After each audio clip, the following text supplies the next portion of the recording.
I think they'd throw all the Fed governors out of the building on their ear if they knew just what the Fed was engaged in. For example, from 2001 to 2005, the buildup of the bubble and so on, the Fed was creating approximately, by back-of-the-envelope calculations, $1 billion of new money per week.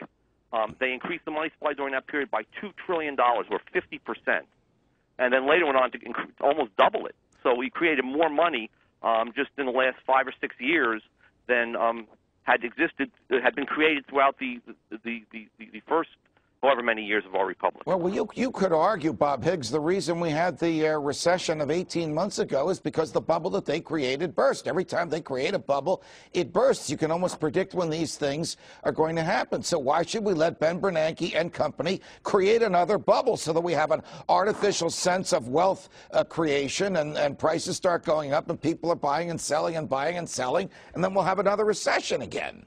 Well, unfortunately, Judge, I think a lot of people, including some very well-placed people, such as Paul Krugman, are actually in favor of creating another bubble. In their minds, a bubble is just a period of prosperity, and they don't really understand why creating a bubble is not a viable policy for the longer run. They don't understand that these bubbles are inevitably going to collapse at some point, and there's a lot of a half-baked theory behind these people. If you read Paul Krugman again, you get what I call vulgar Keynesianism in its pure form. You know, they both taught it to Princeton. They both taught at Princeton together, but Krugman is so out there. I mean, he almost makes Bernanke sound like Hayek by comparison. Oh, he certainly does. And I'm a graduate of Princeton. These guys, of course, weren't there. They're my age. They weren't professors when I was there. But it's loony, the stuff that passes for sound economic theory today. I mean, just think about it. We know that this recession was caused by too much borrowing and spending, too much involvement by the federal government in the real estate and mortgage market, the federal government taking the risk, telling bankers to loan all this money, sell this bad paper to us. They're on the cusp of doing the same thing all over again. It's not just the cusp, Judge. They are doing the same thing over again. And not only has the Fed created all this enormous new monetary base that's now sitting in the bank reserves, but the government has continued in a variety of ways to try to force or influence or persuade financial institutions, many of which it controls directly or indirectly through its control of Fannie and Freddie, right, to bring about more making of bad mortgages of exactly the same kind that created the real estate bubble in the first part of this decade. Right. Congressman Barney Frank is actually encouraging the Federal Housing Authority, which I gather is a branch of the Department of Housing and Urban Development, to make mortgages available to people who are too poor to pay them. Tom Woods, doesn't that sound familiar? That's what they call affordable housing in the government.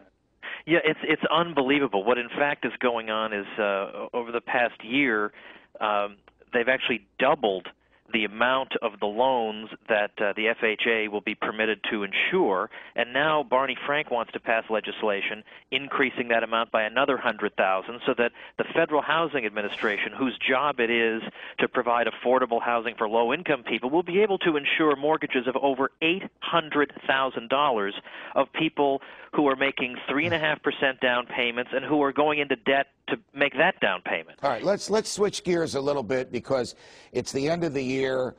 It's almost Christmas. I want to fantasize a little bit. I want to fantasize that we abolish the income tax. What would happen, Joe Salerno, A, to the economy, and B, to the federal government if we abolish the income tax? I think it would be a great thing. The personal income tax really only accounts for 50% of tax revenues or thereabouts. It would force the federal government to pare back on its spending. I mean, the key is the spending, as Milton Friedman pointed out a long time ago. The spending is taxation by another name. They're sucking resources out of the real economy. If we cut the income taxes, we would have much more saving. We'd have true growth, a lot more of it, and the prospects of a huge deficit at that point would force the government to cut back on spending and allow resources to flow back into the private sector and to get our economy going again, but in a genuine way. Bob Higgs, how was the federal government financed? And I'm not talking about what Lincoln did during the Civil War, but for the most part, how was the federal government financed before there was an income tax? Well, Where'd they get their cash from? Overwhelmingly, the federal government's revenue came from tariff revenues, Judge, and in the first half of the 19th century, a substantial chunk came from sales of public lands. But from our beginning in the 18th century up until really the 1920s, or World War I at all events, the tariff was the primary source of revenue for the federal government. Wow. What would happen to the federal government, Tom, as we understand it today, if they didn't have the bottomless pit of pliant taxpayers? And I'm not critical of taxpayers for paying their taxes. Everybody should pay their taxes because the government will put you in jail if you don't, no matter how unreasonable and rapacious the tax rates may be. But what would happen to the federal government if they didn't have the bottomless pit of individual taxpayers to tap into? Well, of course, they'd try to substitute by more borrowing and more printing, but the limits of that would become even more obvious, I think.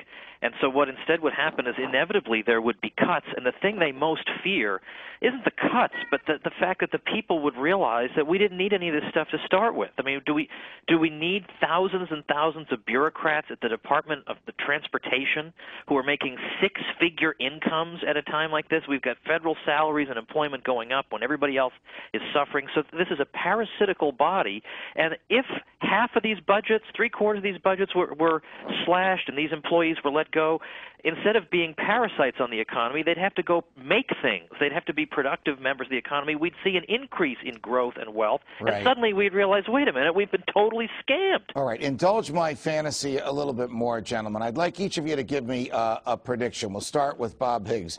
Give me a prediction of something bad you think is going to happen, and give me a prediction of something good that you think is going to happen between now and a year from now. I suspect a number of bad things will happen, Judge. I will very confidently forecast that the amount of federal spending is going to be greater even than now forecasted, and probably the bad thing that will happen is that the current recession will, if there's any recovery at all, experience only a very, very weak recovery. So I think what we're looking at now is a very long sustained period of weak economic activity, possibly combined sooner or later with accelerating inflation. So I think the bad threat right now is for some serious stagflation. All right, that's not bad and good. That's bad and really bad. Joe Salerno, your predictions for the next year in this area of human behavior. I think we're going to see more inflation of consumer prices breaking out in the next year, and stagflation, as Bob has said. That's the bad thing that I fear, and even greater deficits, at least in the short run, as they try to keep us from relapsing back into this sort of financial depression. But I think the good thing that might come out of all this is that people are going to be fed up, that maybe the sentiment will build for having for this audit. Maybe the Ron Paul audit bill will get through. Tom Woods. Well, my bad predictions are, they basically stole mine. But for my good prediction, because I think we have the same sort of analysis. But my prediction for good is that I think Rand Paul is actually going to be elected to the U.S. Senate, and I think the presence of somebody like him and the presence of his father, at least they have the potential to be great teachers to the American public, and we sorely need those. Well, I am speaking to three great teachers now: Joe Salerno, Bob Higgs, Tom Woods. It's a pleasure. Merry Christmas. Happy New Year. We'll see you on Freedom Watch after the break. Thanks for joining us. Thank you, Judge. Thank you, Judge.